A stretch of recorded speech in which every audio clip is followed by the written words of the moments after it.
വട്ടിയൂർക്കാവിൽ അങ്ങേ തെരഞ്ഞെടുത്താൽ ഇനി അങ്ങ് എന്താണ് ആ നാട്ടിൽ? അതായത് ഇനി അവിടെ ചെയ്യാൻ ബാക്കിയുള്ള കുറേ കാര്യങ്ങൾ. ഒന്ന്, UDF കാലത്താണ് അവിടുത്തെ രണ്ടാമത്തെ മെഡിക്കൽ കോളേജ് ആരംഭിക്കുന്നത്. അതിന് മെഡിക്കൽ കൗൺസിലിന് അംഗീകാരം കിട്ടിയത്. ഏതായത് പേർക്കട? അല്ല, ജനറൽ ആശുപത്രിയുടെ തൊട്ടടുത്ത്.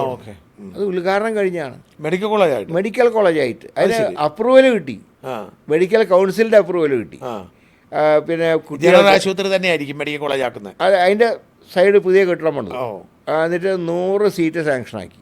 എന്നിട്ടോ അത് പിണറായി ഒന്ന് പൂട്ടി. അന്നേരം CPM ഞങ്ങളിത് വന്നാൽ പൂട്ടിക്കുന്നു. അവർ പറഞ്ഞാൽ സിറ്റിയിൽ രണ്ടാമതൊന്നും വേണ്ടാന്ന്. അതൊന്നും ആലോചിച്ചോ വല്ല കാര്യമുണ്ടോ? അപ്പോൾ അന്ന് രമേശ് ചെന്നിത്തല എന്ന ഉദ്ഘാടനത്തിന് അദ്ദേഹത്തിൻ്റെ ഒരു സ്പീച്ച് ഞാനിപ്പോഴും ഓർക്കുക. അദ്ദേഹം പറഞ്ഞു കൂടുതൽ മെഡിക്കൽ കോളേജ് വരട്ടെ. പിന്നെ ഇപ്പം തന്നെ കണ്ടില്ലേ ഇവിടെ മറ്റേ മെഡിക്കൽ കോളേജിൽ രോഗികളെ താങ്ങാൻ കഴിയുന്നുണ്ടോ? ഒരിക്കലും പറ്റുന്നില്ല, തീരെ പറ്റുന്നില്ല. നേരത്തെ രണ്ടാമത്തെ മെഡിക്കൽ കോളേജ് ഉണ്ടായിരുന്നെങ്കിൽ അങ്ങനെയല്ലല്ലോ, എത്ര ഭംഗിയായിട്ട് കൊണ്ടുപോയിരുന്നു. വല്ലാത്ത കഷ്ടമായിപ്പോയി. അപ്പോൾ അത് ഞങ്ങൾ രണ്ടാമത് പുനരാരംഭിക്കും വന്നു കഴിഞ്ഞാൽ. അതുപോലെ തന്നെയാണ് വട്ടിയൂർക്കാവ് ജംഗ്ഷൻ വികസനം. ഈ